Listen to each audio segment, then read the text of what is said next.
Nah, ini udah gue record, bentar, gue pause dulu.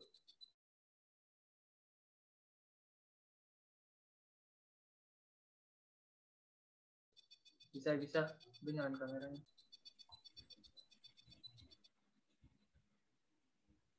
Assalamualaikum warahmatullahi wabarakatuh. Puji syukur kepada Tuhan Yang Maha Esa yang telah memberikan kami rahmat hingga kami semua dapat berkumpul dalam presentasi kali ini. Pada kesempatan kali ini, saya dan teman-teman saya, yaitu kelompok 2, akan menyampaikan materi dari presentasi kelompok kami mengenai materi bab 6, yaitu sistem pencernaan. Selanjutnya, saya serahkan kepada Albani sebagai moderator. Baik, terima kasih kepada Imania selaku MC. Saya Albani yang akan bertugas sebagai moderator pada hari ini. Saya akan membimbing jalannya presentasi tentang sistem pencernaan. Sebelumnya, izinkan saya untuk memperkenalkan kelompok saya terlebih dahulu. Nama saya Albani Delas Malveno sebagai moderator, Nindya Dewi Maharani dan Bevi Vidina Yusufa sebagai presenter, Imania Sabrina sebagai MC, dan Marcel Pardede sebagai perekam layar. Selanjutnya adalah proses penyampaian materi yang saya persilakan kepada rekan saya Bevi dan India.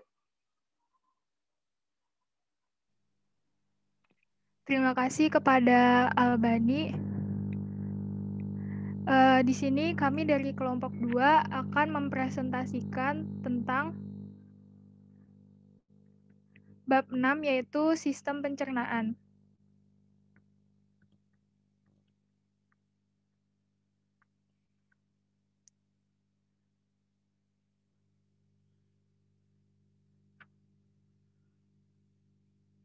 Yang pertama, di sini kita akan membahas tentang zat makanan.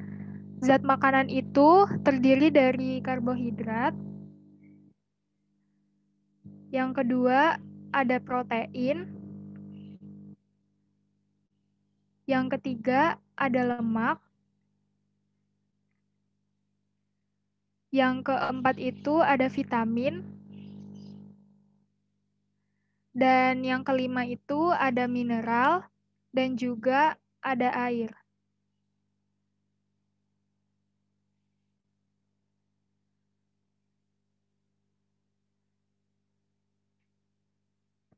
Nah, di sini saya akan menjelaskan tentang karbohidrat.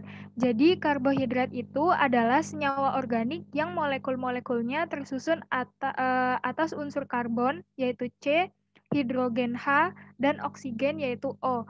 Karbohidrat ada golongan, yaitu ada 3 golongan, yaitu ada monosakarida, disakarida, dan juga polisakarida. Selanjutnya ada protein. Jadi protein itu adalah senyawa organik yang dapat dirombak menjadi molekul lebih sederhana disebut asam amino.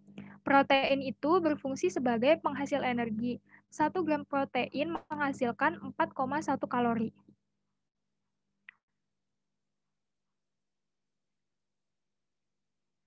Selanjutnya di sini juga ada yang namanya lemak. Lemak itu disebut dengan lipid. Lemak adalah lipida sederhana terdiri atas 3 molekul asam lemak dan 1 molekul gliserol. Asam lemak itu dibedakan menjadi 2, yaitu ada asam lemak jenuh dan juga tak jenuh. Jadi yang dapat membedakan antara asam lemak jenuh dan tak jenuh itu kita dapat lihat dari asam lemak jenuh itu dapat disintesis sendiri di dalam tubuh. Sedangkan asam lemak tak jenuh tidak dapat disintesis sendiri di dalam tubuh. Kemudian di sini ada vitamin. Vitamin adalah zat makanan yang diperlukan tubuh walaupun dalam jumlah sedikit. Vitamin itu berperan dalam pengaturan fungsi-fungsi tubuh, pertumbuhan, dan koenzim proses metabolisme. Dan yang terakhir ini ada air dan juga garam mineral. Jadi, air ini diperoleh melalui minum atau memakan buah-buahan dan juga makanan lainnya. Selain itu, garam mineral diperlukan tubuh dalam jumlah sedikit. Garam mineral tidak mengalami proses pencernaan dalam tubuh, tetapi diserap langsung oleh jonjot usus. Selanjutnya saya akan serahkan kepada Bevi. Selanjutnya, saya akan membahas tentang sistem pencernaan makanan.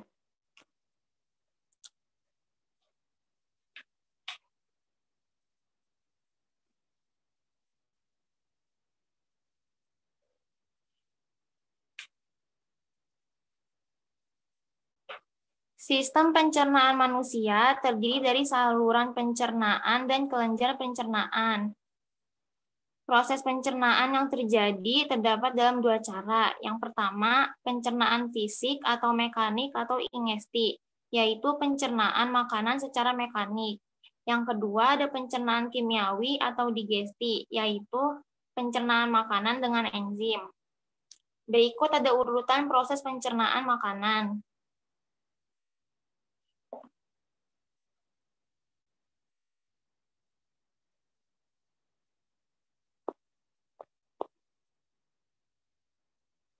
Urutan proses pencernaan makanan, yang pertama dari mulut, esofagus, lambung, usus halus, usus besar, dan kolon. Dan gambar di samping merupakan proses pencernaan secara lebih jelasnya.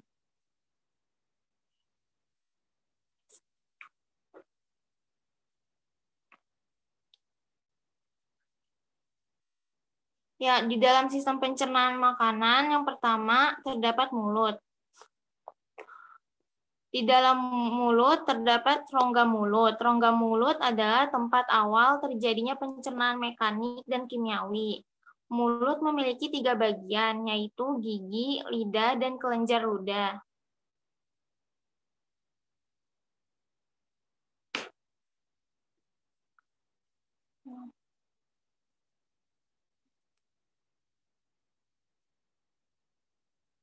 Berikut ada gambar dari rongga mulut.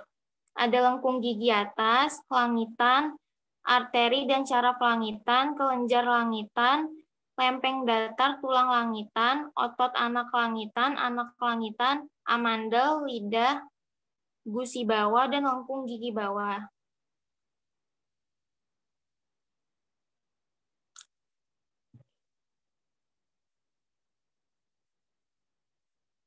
Selanjutnya ada gigi. Gigi adalah organ pencernaan mekanik yang terdapat pada mulut yang menempel pada gusi. Gigi berfungsi untuk memotong, mengunyah, dan mengoyak makanan.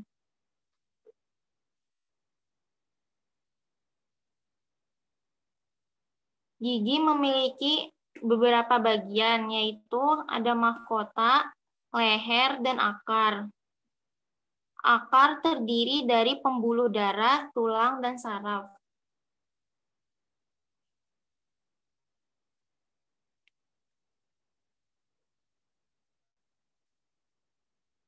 Struktur gigi ada 5. Yang pertama ada email, lapisan keras pelindung gigi, dentin, tulang gigi, pulpa, rongga gigi yang mengandung pembuluh darah dan saraf. Samantum, yaitu lapisan luar akar gigi, dan gusi.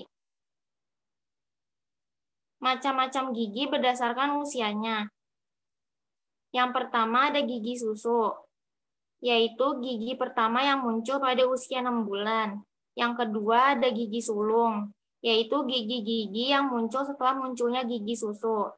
Yang ketiga ada gigi dewasa, yaitu gigi yang muncul setelah gigi susu dan sulung selama usia 6-14 tahun. Macam-macam gigi berdasarkan fungsinya ada 3. Yang pertama ada gigi sari, yaitu untuk memotong makanan. Gigi taring, yaitu untuk merobek makanan. Dan gigi geraham depan,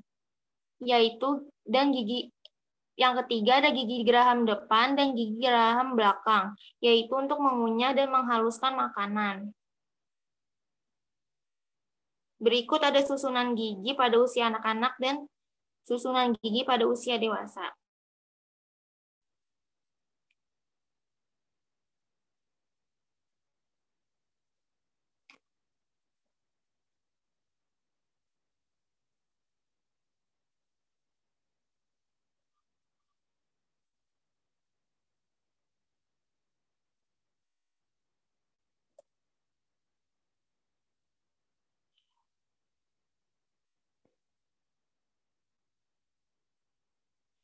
Kemudian ada lidah.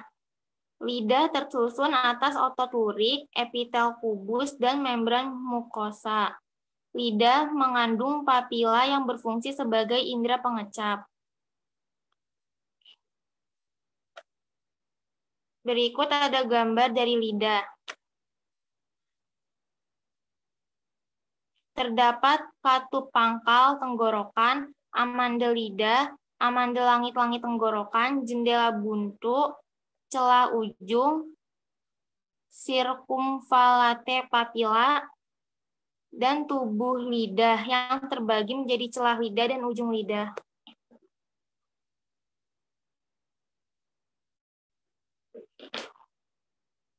Lidah memiliki fungsi. Yang pertama sebagai indera perasa. Yang kedua mencampur dan mengaduk makanan dengan ludah. Yang ketiga mendorong makanan yang masuk ke esofagus.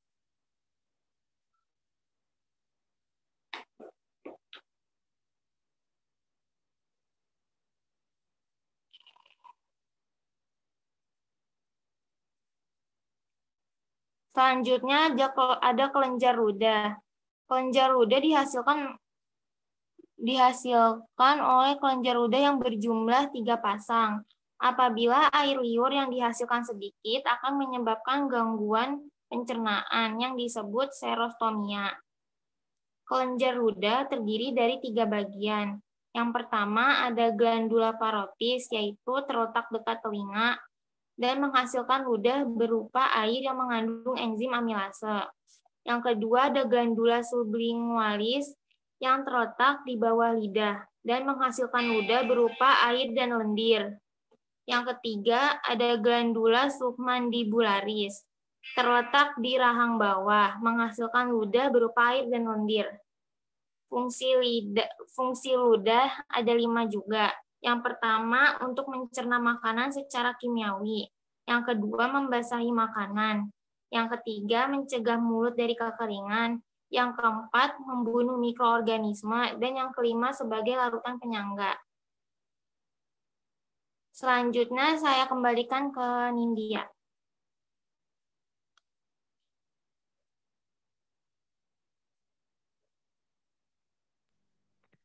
Kemudian di sini ada yang namanya tekak atau faring. Jadi tekak atau faring itu merupakan pertemuan antara saluran pernapasan dengan saluran pencernaan, yaitu antara rongga hidung dan tenggorokan, dengan rongga mulut dengan kerongkongan. Lubang yang menuju tenggorokan disebut dengan glotis dan ditutup oleh otot sphincter, merupakan kendali atau klep disebut epiglotis. Dalam keadaan biasa, epiglotis ini akan selalu terbuka, sedangkan ketika makanan masuk, epiglotis ini menutup faring sehingga makanan masuk ke dalam esofagus. Nah, di samping ini ada gambar tekak atau faring.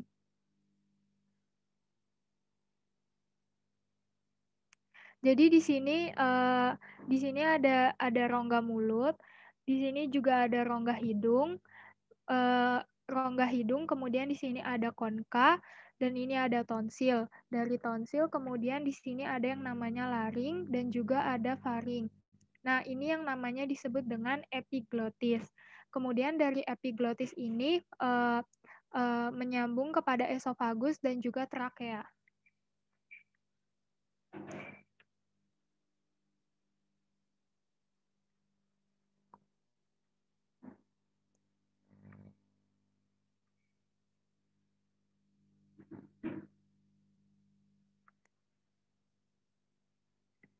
Selanjutnya di sini ada yang namanya kerongkongan atau esofagus. Jadi kerongkongan itu merupakan tabung otot sepanjang kurang lebih 25 cm. Nah, jadi itu bagian sepertiga bagian atasnya itu merupakan adalah otot lurik di daerah sini, dan 2/3 bagian bawahnya itu merupakan otot polos, dan dindingnya ini tersusun atas epitel berlapis dan juga pipih. kerongkongan melakukan gerak peristaltik, yaitu gerak kontraksi dan relaksasi otot polos yang mendorong makanan menuju lambung. Gerak peristaltik ini menghasilkan makanan berbentuk gumpalan yang disebut dengan bolus. Jadi, apabila makanan masuk melalui mulut, kemudian melewati faring dan juga kerongkongan. Nah, disinilah yang namanya ada gerak peristaltik. Nah, jadi pada saat makanan masuk melalui kerongkongan, maka otot ini akan berelaksasi dan otot yang di bawahnya akan melakukan kontraksi. Nah, tujuannya ini adalah untuk mendorong makanan ke lambung.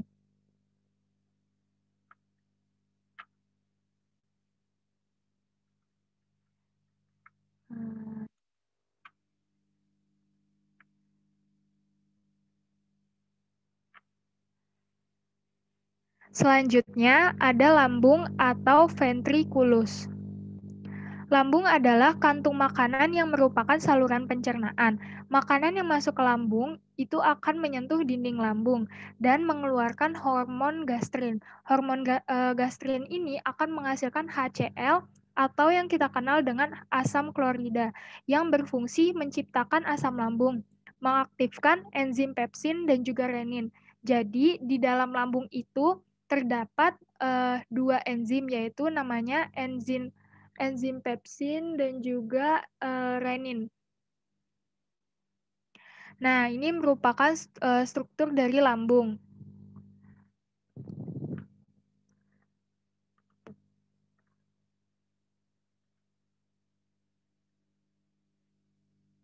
Nah, di sini yang pertama itu ada yang namanya bagian, yaitu bagian kardiak. Jadi bagian kardia itu bagian lambung atas dekat jantung, dan ini adalah bagian kardia. Yang kedua itu ada fundus. Fundus itu adalah bagian lambung tengah yang membulat.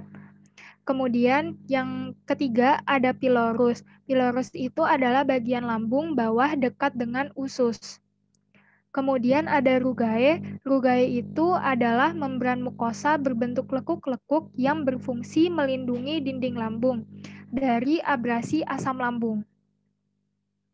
Kemudian yang kelima itu ada sphincter esofageal, yaitu katup yang menjaga agar makanan yang masuk tetap berada di lambung.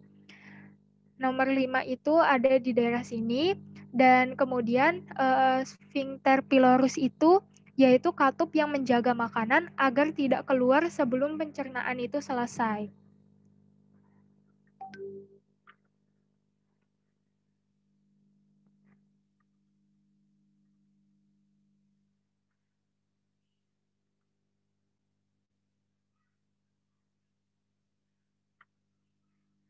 Selanjutnya, lambung itu melakukan gerak peristaltik. Nah, lambung itu kan melakukan gerak peristaltik itu sama dengan tadi yang terjadi pada di kerongkongan dan pencernaan enzimatik.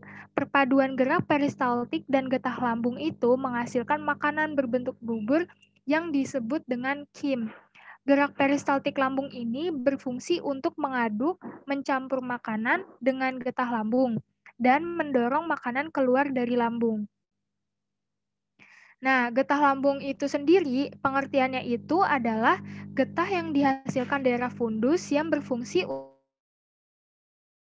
getah lambung itu dipacu hormon gastrin yang dihasilkan dinding lambung. Nah, getah lambung itu mengandung ada asam klorida atau HCl. Nah, itu dia fungsinya itu untuk mematikan kuman, merusak struktur protein, dan mengaktifkan pepsinogen menjadi pepsin. Kemudian di sini ada pepsin. Pepsin itu mengubah protein menjadi pepton, sedangkan renin menggumpalkan kaseinogen susu menjadi kasein. Di sini ada proses pencernaan yang terjadi di dalam lambung.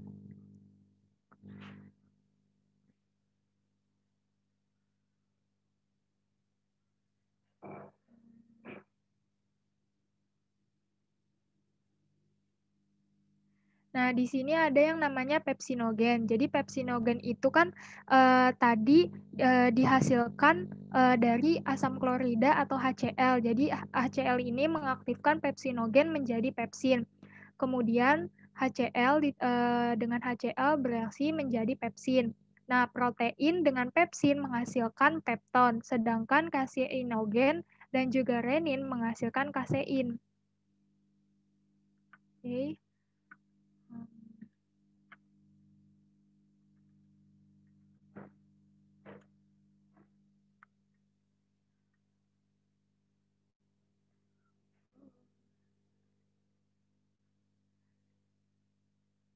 Nah, di sini ada yang namanya usus halus. Jadi, usus halus itu ada terbagi menjadi ada beberapa bagian.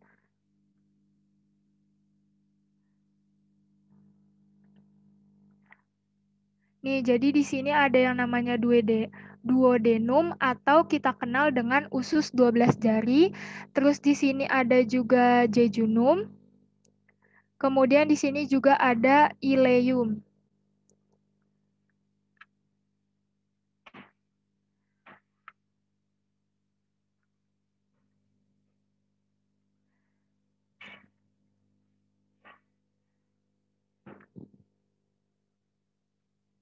Nah, penjelasan dari ketiganya itu, jadi usus halus itu adalah kata latinnya adalah intestinum tenu, panjangnya itu kurang lebih 8,5 meter, terbagi atas 3 bagian, yaitu duodenum atau usus 12 jari. Panjangnya itu kira-kira 25 cm sebagai tempat bermuaranya saluran pankreas dan kantung empedu, tempat pencernaan makanan dan juga enzim-enzim.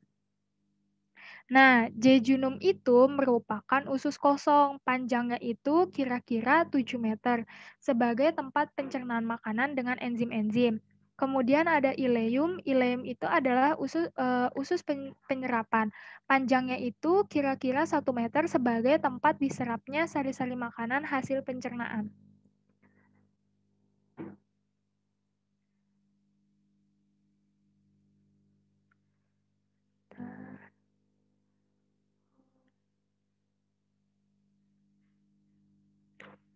Kemudian di sini ada struktur dinding halus. Jadi struktur dinding halus itu, struktur dinding usus halus itu ada villi, kemudian ada sel goblet, kemudian ada pembuluh darah, enterosit, lakteal atau pembuluh limfa, dan juga membran mukosa. Enterosit itu adalah sel epitel silindris yang menyerap sari-sari makanan. Kemudian ada sel goblet atau parietal, sel yang berfungsi untuk menghasilkan getah. Dan villi itu adalah lipatan pada dinding usus halus yang berfungsi memperluas bidang penyerapan.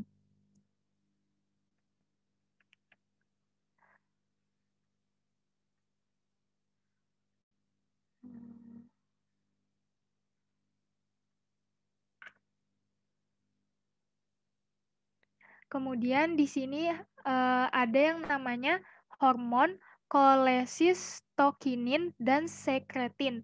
Jadi itu adalah hormon yang dihasilkan oleh dinding usus halus. Hormon kolesistokinin itu atau CCK perangsang empedu untuk mengeluarkan cairan empedu. Hormon sekretin atau SCT perangsang pankreas untuk mengeluarkan getah pankreas.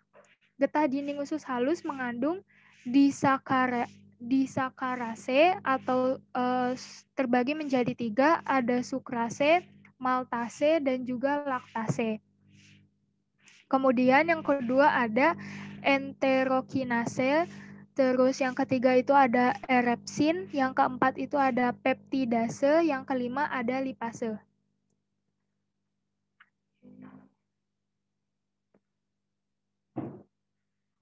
Nah, di sini ada proses pencernaan yang terjadi di dalam usus halus. Jadi yang pertama itu dari karbohidrat.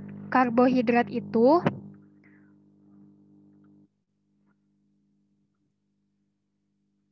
di sini karbohidrat itu ada amilum, ada amilum, dan juga amilase menjadi maltosa.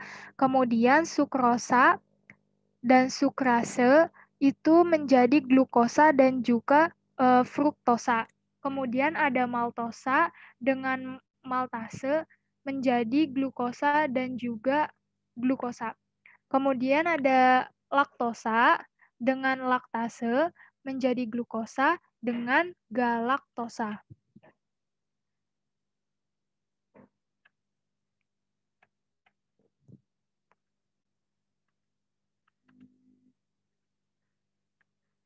Oke.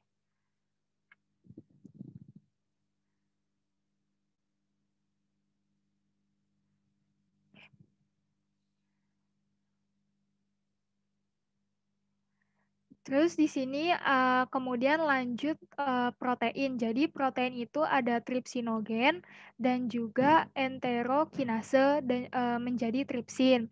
Kemudian ada kimotripsinogen dengan enterokinase menjadi kimotripsin. Erepsinogen dengan enterokinase menjadi erepsin.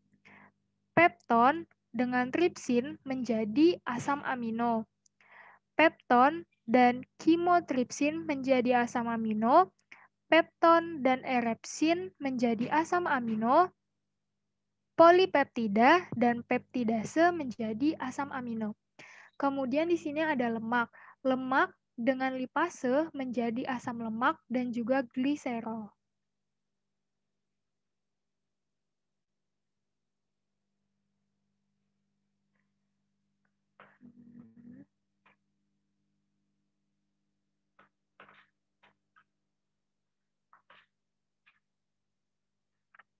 Oke.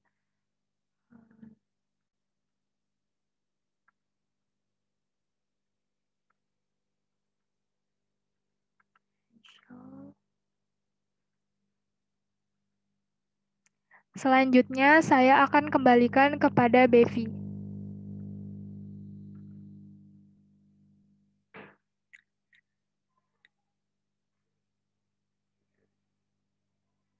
Kepada Bevi.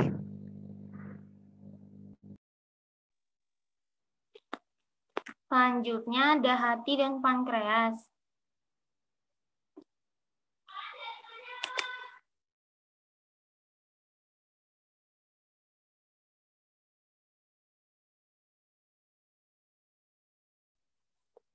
Hati atau hepar adalah organ tubuh dengan kelenjar eksokrin berupa kantung empedu yang menghasilkan cairan empedu. Cairan empedu atau bilus adalah cairan berwarna kuning kecoklatan yang dihasilkan oleh sel hati. Cairan empedu mengandung air, garam empedu, yaitu sebagai pengalmusi lemak, dan bilirubin atau pigmen empedu, yaitu sebagai hasil dari perombakan eritrosit, dan yang terakhir kolesterol atau lipid. Fungsi cairan empedu yang pertama ada pembuangan sisa metabolisme perombakan eritrosit atau bilirubin. Yang kedua ada pembuangan kolesterol berlebih. Yang ketiga ada pengemulsi lemak. Selanjutnya ada fungsi hati. Fungsi hati memiliki fungsi sebagai pengatur kadar glukosa dalam darah bersama insulin dan glukagon, sebagai pengatur kadar asam amino dalam darah juga. Berikut ada gambar hati dan pankreas.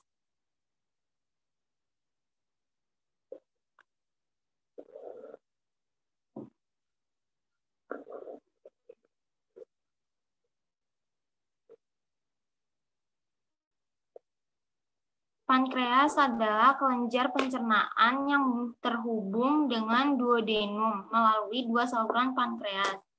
Pankreas memiliki kelenjar eksokrin berupa sel asiner yang menghasilkan getah pankreas. Getah pankreas tersebut mengandung natrium bikarbonat atau NaHCO3 untuk menetralkan cim agar enzim pankreas dapat bekerja. Yang kedua ada amilase, yang ketiga tripsin, yang keempat kimotripsin dan lipase. Berikut ada bagian dari pankreas, yaitu ada duodenum, saluran empedu, kepala pankreas, kelenjar pankreatik, lobulus, badan pankreas, dan ekor.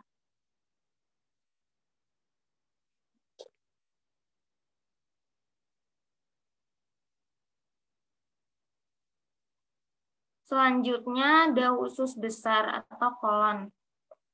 Usus besar atau kolon adalah saluran pencernaan lanjutan usus halus. Pertemuan antara usus halus dan usus besar yang menyempit disebut klep ileocekum. Klep ini berfungsi untuk menjaga agar makanan tidak kembali ke usus halus. Yang selanjutnya ada usus buntu atau cekum. Adalah kantung yang terletak di muara ileum pada usus besar. Usus buntu memiliki appendix atau umbai cacing. Nah, untuk fungsi usus besar yaitu membentuk massa feses atau kotoran, mengatur kadar air, garam mineral, dan zat berguna yang tersisa pada feses, dan membusukkan makanan dengan simbiosis dengan bakteri Escherichia coli. Nah, di samping ada gambar dari usus besar.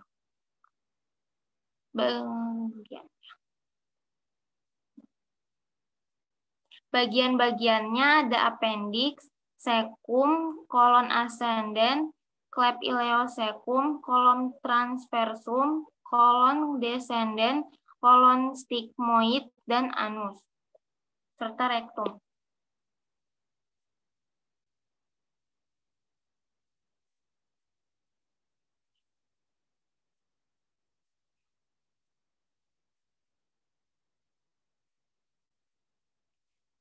Selanjutnya ada rektum atau anus. Rektum atau anus merupakan lubang yang sebagai proses akhir dari sistem pencernaan. Terdiri dari sfinkter anus dengan otot polos di dalam dan otot luriknya di luar. Jadi, setelah feses dalam tubuh dibentuk, feses disimpan dalam rektum sebelum dikeluarkan. Kontraksi rektum dapat menyebabkan refleks gastrokolik yang dapat dilakukan secara sadar, dan otot pencernaan akan berkontraksi sehingga feses terdorong keluar. Kemudian feses dikeluarkan melalui anus dan prosesnya disebut defekasi.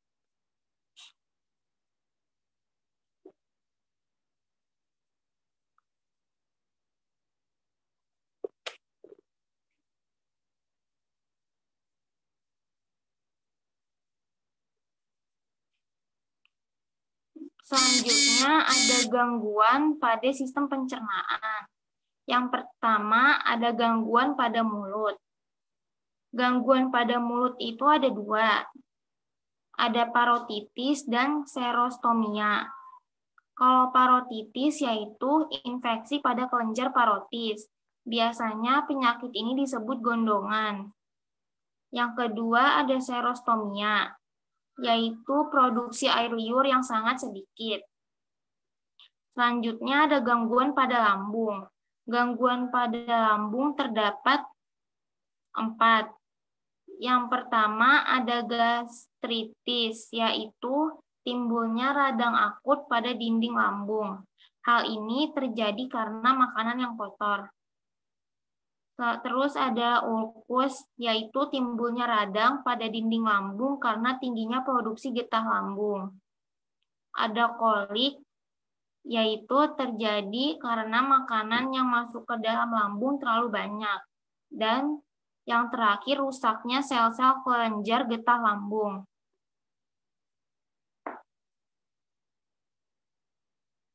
Selanjutnya akan dibacakan oleh Nindya.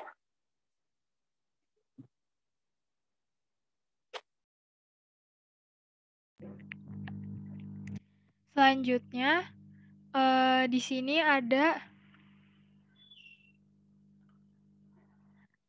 gangguan pada usus. Gangguan pada usus itu ada diare, sembelit atau konstipasi, apenditas, dan juga ada peritonitis. Diare itu yaitu infeksi kuman pada kolon mengakibatkan pengaturan fesesnya itu terganggu.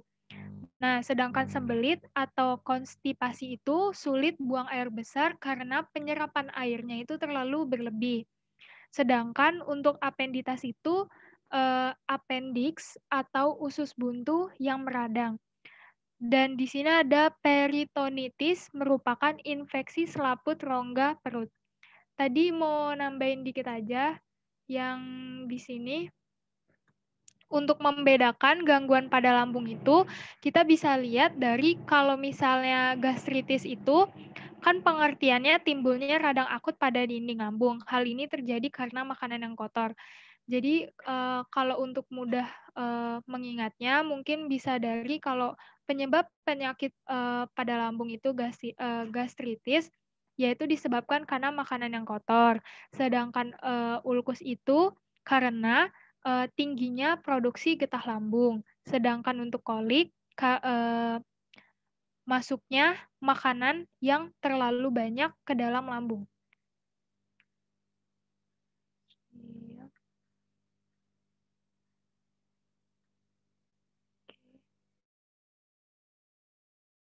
Dari saya dan juga Bevi, saya kembalikan kepada moderator.